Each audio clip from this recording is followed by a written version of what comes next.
مسجد نبوی صلی اللہ علیہ وآلہ وسلم کا سب سے اہم حصہ ریاض الجنہ ہے۔ یہاں جانے کے لیے عموماً نسک ایپ کے ذریعے وقت لینا ہوتا ہے، جس کے بعد آپ تقریباً 30 منٹ تک نوافل ادا کر سکتے ہیں۔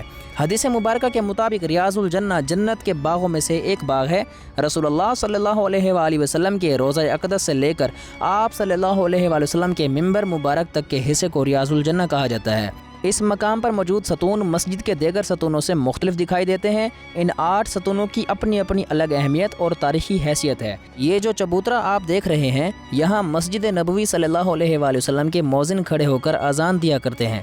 یہ رسول اللہ صلی اللہ علیہ وآلہ وسلم کا منبر مبارک ہے، جو آج بھی اپنی شان و عظمت کے ساتھ موجود ہے۔ دوستوں، ربیع الاول کے مہینے میں مدینہ منورہ میں زائرین کی تعداد بہت زیادہ بڑھ جاتی ہے۔ مسجد نبوی صلی اللہ علیہ وآلہ وسلم اور اس کے صحنوں میں ہر طرف رونق ہی رونق نظر آتی ہے۔ ہر زائر کی یہی کوشش ہوتی ہے کہ وہ زیادہ سے زیادہ وقت روضہ رسول صلی اللہ علیہ وآلہ وسلم کے قریب گزارے۔ اسی وجہ سے اسلام پیش کرنے والوں کا رش بھی غیر معمولی طور پر بڑھ جاتا ہے۔ آج جو آپ یہ ہجوم دیکھ رہے ہیں، یہ سب رسول اللہ صلی اللہ علیہ وآلہ وسلم کی محبت میں حاضر ہونے والے عاشقان رسول ہیں۔ اکثر لوگ مسجد کے اندر بیٹھ کر قرآن مجید کی تلاوت کرتے ہوئے نظر آتے ہیں۔ حقیقت میں یہی لوگ دنیا کے خوش نصیب ترین افراد ہیں۔ مسجد نبوی صلی اللہ علیہ وآلہ وسلم اندر سے نہایت حسین اور دلکش ہے۔ مسجد کے اندر بھی کشادہ صحن موجود ہیں، جہاں جدید چھتریاں نصب کی گئی ہیں۔ پوری مسجد میں آب زمزم کے کولر رکھے گئے ہیں، ایک کولر ٹھنڈے پانی کا جبکہ دوسرا گرم پانی کا ہوتا ہے، تاکہ ہر موسم میں نمازی اپنی ضرورت کے مطابق پانی استعمال کر سکیں۔ ربیع الاول کا مہینہ مسلمانوں کے لیے نہایت مقدس اور بابرکت مہینہ ہے، کیونکہ اسی مہینے میں رسول اللہ صلی اللہ علیہ وآلہ وسلم دنیا میں تشریف لائے۔ اسی مہینے مکہ مکرمہ سے مدینہ منورہ ہجرت فرمائی، اور اسی مہینے میں آپ صلی اللہ علیہ وآلہ وسلم کا وصال مبارک بھی ہوا۔ مسجد نبوی صلی اللہ علیہ وآلہ وسلم کے بعض دروازے خواتین کے لیے مخصوص ہیں۔ ان میں گیٹ نمبر 11 سے 17 تک اور دوسری جانب گیٹ نمبر 23 سے 31 تک خواتین کی آمد و رفت کے لیے مختص کیے گئے ہیں۔ اگر آپ اپنی فیملی کے ساتھ مدینہ منورہ جائیں تو بہتر ہے کہ انہی دروازوں کے قریب ہوٹل حاصل کریں، تاکہ خواتین کو مسجد نبوی صلی اللہ علیہ وآلہ وسلم آنے جانے میں آسانی ہو۔ مدینہ منورہ میں مسجد نبوی صلی اللہ علیہ وآلہ وسلم کے 3 اطراف ہوٹل موجود ہیں، جبکہ چوتھی جانب جنت البقیع کا تاریخی قبرستان موجود ہے۔ یہ ہوٹل 4 مختلف قطاروں میں تعمیر کیے گئے ہیں، جنہیں مجموعی طور پر مرکزیہ کہا جاتا ہے۔ جو ہوٹل مرکزیہ سے باہر واقع ہوں، وہاں سے مسجد نبوی صلی اللہ علیہ وآلہ وسلم آنے کے لیے سڑک عبور کرنا پڑتی ہے۔ سب سے آگے موجود ہوٹل زیادہ تر 5 سٹار ہوٹلز ہیں۔ بیرونی گیٹ نمبر 326 سے 340 تک کے ہوٹل سب سے زیادہ مہنگے شمار کیے جاتے ہیں، کیونکہ اس علاقے میں خریداری کی سب سے بڑی مارکیٹ موجود ہے۔ سونے کے زیورات کی زیادہ تر دکانیں بھی اسی جانب واقع ہیں، اسی وجہ سے لوگوں کی چہل پہل اور رونق بھی زیادہ تر اسی علاقے میں نظر آتی ہے۔ زیادہ تر زائرین طیبہ مال میں خریداری کے لیے جاتے ہیں، جو گیٹ نمبر 22 کے بالکل سامنے واقع ہے۔ اس گیٹ کے سامنے ایک چھوٹی سی فوڈ اسٹریٹ بھی موجود ہے، جہاں مختلف اقسام کے کھانوں کے چھوٹے چھوٹے اسٹال لگے ہوتے ہیں۔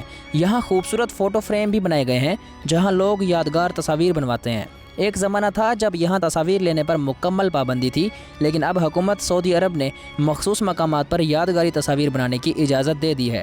مسجد نبوی صلی اللہ علیہ وآلہ وسلم کے گیٹ نمبر 22 کے سامنے آپ کو احد کا پہاڑ نظر آتا ہے، جس کے بارے میں رسول اللہ صلی اللہ علیہ وآلہ وسلم نے فرمایا، احد ہم سے محبت کرتا ہے اور ہم احد سے محبت کرتے ہیں، اور یہ جنت کے پہاڑوں میں سے ایک پہاڑ ہے۔ لیکن کیا آپ جانتے ہیں کہ مدینہ منورہ کے قریب ایک ایسا پہاڑ بھی موجود ہے جسے جہنم کا پہاڑ بھی کہا جاتا ہے؟ جی ہاں، جس طرح احد کو جنت کا پہاڑ کہا جاتا ہے، اسی طرح جبل ایر کو جہنم کا پہاڑ کہا جاتا ہے، اور یہ بھی مدینہ منورہ کی حدود میں واقع ہے۔ دوستوں، خواتین عشاء کی نماز کے بعد روضہ رسول صلی اللہ علیہ وآلہ وسلم پر زیارت کے لیے بھی جا سکتی ہیں، کیونکہ یہ زیارت روزانہ رات کے وقت کھولی جاتی ہے۔ یہ بات اس لیے بتائی جا رہی ہے کہ اکثر خواتین عشاء کی نماز ادا کرنے کے بعد واپس چلی جاتی ہیں اور معلومات نہ ہونے کی وجہ سے زیارت کا موقع حاصل نہیں کر پاتی۔ بیرونی گیٹ نمبر 310 سے 322 تک کی طرف واقع ہوٹل نسبتاً سستے مل جاتے ہیں، اور اس علاقے کو عام طور پر باب الاسلام کے اطراف کے ہوٹل کہا جاتا ہے۔ اسی طرح بیرونی گیٹ نمبر 309 سے لے کر 365 تک کی طرف بھی مناسب قیمت میں ہوٹل مل جاتے ہیں۔ اس کی وجہ یہ ہے کہ یہ قبلہ سائڈ ہے، اور نماز کے لیے نمازیوں کو پورا صحن عبور کر کے امام کے پیچھے جانا پڑتا ہے۔ اگر آپ گیٹ نمبر 310 سے باہر نکلیں تو اس طرف مسجد غمامہ واقع ہے، جہاں جا کر آپ نوافل ادا کر سکتے ہیں۔ اس کے قریب حضرت ابوبکر صدیق رضی اللہ تعالیٰ عنہ اور حضرت علی رضی اللہ تعالیٰ عنہ سے منسوب تاریخی مساجد بھی موجود ہیں۔ دوستوں، جو لوگ پیدل مسجد قباء جانا چاہتے ہیں ان کے لیے تقریباً 4 کلومیٹر لمبا ایک خوبصورت راستہ بنایا گیا ہے۔ راستے میں جگہ جگہ دکانیں موجود ہیں، اور اگر کہا جائے کہ یہ دنیا کا سب سے خوبصورت پیدل سفر ہے تو شاید غلط نہ ہوگا۔ رسول اللہ صلی اللہ علیہ وآلہ وسلم اکثر ہفتے کے دن مسجد قباء تشریف لے جایا کرتے تھے۔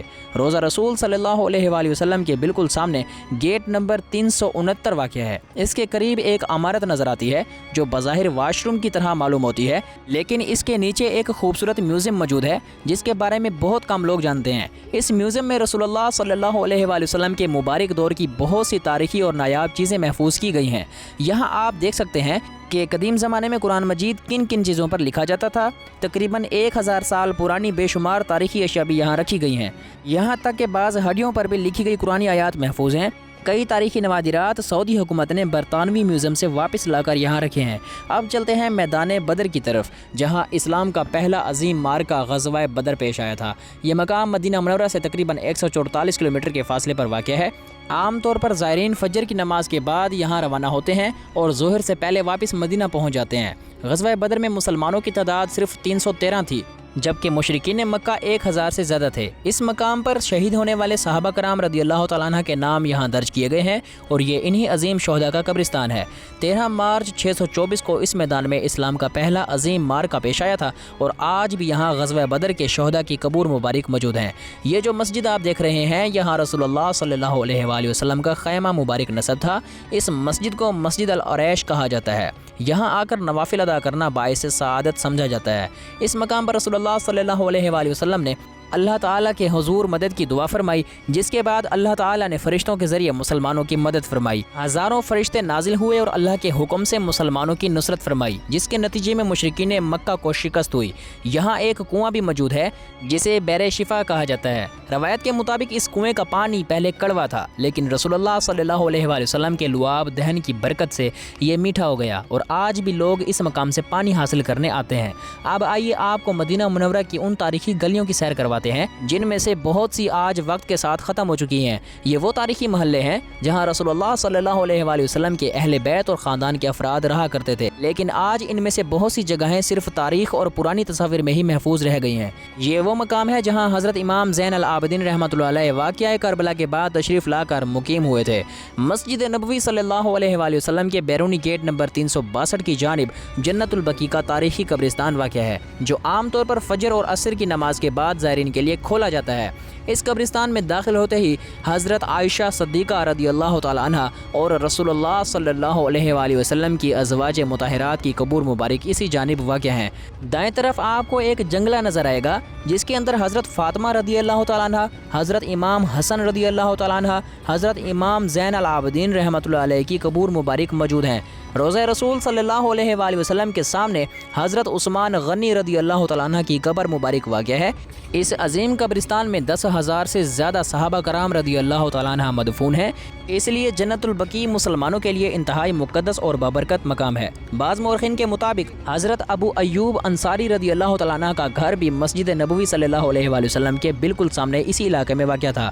اگر آپ مسجد نبوی صلی اللہ علیہ وآلہ وسلم کے گیٹ نمبر 22 سے ٹیکسی لیں تو وہ سیدھا آپ کو احد پہاڑ کے قریب لے جائے گی جہاں غزوہ احد پیش آیا تھا۔ یہ وہ مقام ہے جہاں رسول اللہ صلی اللہ علیہ وآلہ وسلم کے محبوب چچا حضرت حمزہ رضی اللہ تعالیٰ عنہ سمیت متعدد صحابہ کرام رضی اللہ تعالیٰ عنہ نے جام شہادت نوش کیا۔ اسی احاطے کے اندر شہدائے احد کی قبور مبارک موجود ہیں۔ یہ جو چھوٹی سی پہاڑی آپ دیکھ رہے ہیں، یہی وہ تاریخی مقام ہے جہاں تیر انداز صحابہ رضی اللہ تعالیٰ عنہ تعینات تھے۔ جب بعض تیر انداز اپنے مقام سے نیچے اتر آئے تو حضرت خالد بن ولید رضی اللہ تعالیٰ عنہ، جو اس وقت مسلمان نہیں ہوئے تھے، نے اسی پہاڑی کے عقب سے حملہ کیا، جس کے نتیجے میں مسلمانوں کو شدید نقصان اٹھانا پڑا۔ اسی غزوہ احد میں رسول اللہ صلی اللہ علیہ وآلہ وسلم کے دندان مبارک بھی شہید ہوئے تھے۔ یہ جو مسجد آپ دیکھ رہے ہیں، روایت کے مطابق اس مقام پر رسول اللہ صلی اللہ علیہ وآلہ وسلم کا خیمہ مبارک قائم تھا، اور آج بھی بہت سے زائرین یہاں نوافل ادا کرتے ہیں۔ اب یہاں سے چلتے ہیں مسجد کعبہ، جہاں تقریباً 20 منٹ میں پہنچا جا سکتا ہے۔ مسجد کعبہ اسلام کی پہلی مسجد ہے، اور مدینہ آنے والے تقریباً ہر زائر یہاں ضرور حاضر ہوتا ہے، چاہے وہ پہلے کئی مرتبہ مدینہ آ چکا ہو۔ اس کی سب سے بڑی فضیلت یہ بیان کی جاتی ہے کہ یہاں 2 رکعت نفل ادا کرنے کا ثواب ایک مقبول عمرے کے برابر ہے۔ جب رسول اللہ صلی اللہ علیہ وآلہ وسلم مکہ مکرمہ سے ہجرت کر کے مدینہ منورہ تشریف لائے تو سب سے پہلے اسی مقام پر قیام فرمایا اور مسجد کعبہ کی تعمیر میں خود بھی حصہ لیا۔ مسجد کعبہ کے قریب حضرت سلمان فارسی رضی اللہ تعالیٰ عنہ کا باغ بھی موجود ہے، جہاں روایت کے مطابق رسول اللہ صلی اللہ علیہ وآلہ وسلم نے اپنے دست مبارک سے اجوا کھجور کے چند درخت لگائے تھے۔ اس نسبت سے اس باغ کی اجوا کھجوروں کو خاص اہمیت حاصل ہے۔ اگر آپ اس باغ میں جائیں تو اس کے قریب ایک کنواں بھی موجود ہے جسے بیر غرض کہا جاتا ہے۔ روایات کے مطابق اس کنویں کے پانی سے رسول اللہ صلی اللہ علیہ وآلہ وسلم کو غسل دیا گیا تھا، جس کی وجہ سے اس مقام کی اہمیت مزید بڑھ جاتی ہے۔ اگر آپ مدینہ منورہ کی تاریخ کو قریب سے دیکھنا چاہتے ہیں تو گیٹ نمبر 310 کی طرف واقع حجاز میوزیم ضرور جائیں۔ یہ عمارت سلطنت عثمانیہ کے دور میں ایک ریلوے اسٹیشن تھی، لیکن آج اسے ایک خوبصورت میوزیم میں تبدیل کر دیا گیا ہے، جہاں مدینہ منورہ کی تاریخ سے متعلق بے شمار نایاب چیزیں محفوظ ہیں۔ کیا آپ جانتے ہیں سعودی حکومت نے بہت اہم فیصلہ کیا ہے؟ یکم ربیع الاول سے پاکستان سمیت 4 ممالک کے عمرہ زائرین کے لیے لازمی فوڈ واچر متعارف کرا دیا گیا ہے۔ سعودی عرب نے پاکستان سمیت 4 ممالک کے عمرہ زائرین کے لیے یومیہ تقریباً 20 سعودی ریال مالیت کے لازمی نسخ فوڈ واچر متعارف کرا دیے۔ عمرہ زائرین کی ہوٹل بکنگ، ٹرانسپورٹ، کھانے اور دیگر سہولیات کو ایک ہی ڈیجیٹل پلیٹ فارم پر مربوط کیا جا رہا ہے۔ اس سلسلے میں مکہ مکرمہ اور مدینہ منورہ کے تقریباً 10,000 ریسٹورنٹس کو نسک ایپ سے منسلک کر دیے گئے ہیں۔ ہر عمرہ زائرین کو ویزا سے منسلک ایک منفرد کوڈ ملے گا جس سے منظور شدہ مقامات سے کھانا کھایا جا سکے گا۔ پاکستان، بھارت، مصر اور بنگلہ دیش کے عمرہ زائرین کے لیے نئی پالیسی کا اطلاق یکم ربیع الاول سے ہوگا۔ دوستوں، یہ ہے مسجد جمعہ، جہاں اسلام کی تاریخ کا پہلا جمعہ ادا کیا گیا تھا۔ اب یہاں سے چلتے ہیں مسجد قبلتین کی طرف۔ ابتدائی اسلام میں مسلمان بیت المقدس کی طرف رخ کر کے نماز ادا کرتے تھے۔ مدینہ منورہ میں تقریباً 16 سے 17 ماہ تک رسول اللہ صلی اللہ علیہ وآلہ وسلم نے بھی بیت المقدس کی طرف رخ کر کے نماز ادا فرمائی، لیکن رسول اللہ صلی اللہ علیہ وآلہ وسلم کی دلی خواہش تھی کہ قبلہ خانہ کعبہ کی طرف کر دیا جائے۔ اللہ تعالیٰ نے اپنے محبوب صلی اللہ علیہ وسلم کی یہ دعا بھی قبول فرمائی اور نماز کے دوران ہی قبلہ بیت المقدس سے خانہ کعبہ کی طرف تبدیل کرنے کا حکم نازل ہوا۔ اسی تاریخی واقعے کی یاد میں اس مسجد کو مسجد قبلہ تین کہا جاتا ہے، یعنی وہ مسجد جہاں 2 قبلوں کی طرف رخ کر کے نماز ادا کی گئی۔ آج بھی یہاں 2 محرابیں اسی تاریخی واقعے کی یاد دلاتی ہیں۔ اگر مدینہ منورہ کے کھانوں کی بات کی جائے تو مسجد نبوی صلی اللہ علیہ وآلہ وسلم کے ارد گرد بے شمار چھوٹے بڑے ریسٹورانٹ موجود ہیں۔ مرکزیہ کے اندر پہلے کی نسبت کئی ریسٹورانٹ ختم کر دیے گئے ہیں، تاہم اب بھی یہاں زیادہ تر فاسٹ فوڈ آسانی سے دستیاب ہے۔